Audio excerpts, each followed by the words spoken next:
The Biden administration. My name is Hanny Nofal.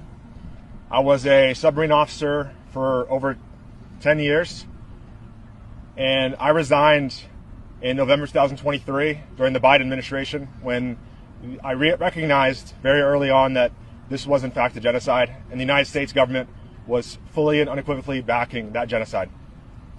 I'm only coming out now because I had to wait until the expiration of my active duty service to be able to speak out, but I'm coming out now to say that I do not support what the U.S. government has been promoting in Gaza for the last 22 months. 250 years ago, at the dawn of this nation, George Washington gave us a warning. In his farewell address, he cautioned us against the insidious wiles of foreign influence and pleaded with future generations to preserve the independence of our political institutions from entangling alliances and passionate attachments abroad.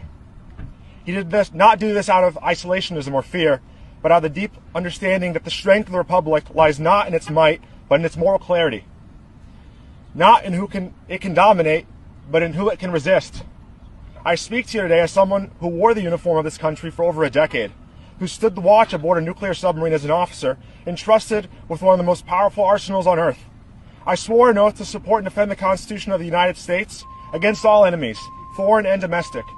I took the oath seriously, but I have come to understand that threats to our republic do not always arrive in the form of armies or missiles. Sometimes they arrive as ideologies, quiet, corrosive, and clothed in the language of friendship. And today, the greatest test of our national integrity is not in the South China Sea or the Persian Gulf. It is Gaza. What is unfolding in Gaza is not a conflict. It is not a war between equals.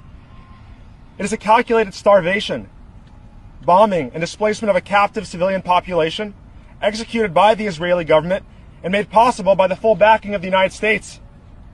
Let us be honest, without the billions in military aid to the uninterrupted flow of weapons, the diplomatic shielding at the United Nations, and the bipartisan silence in Congress, this would not be possible.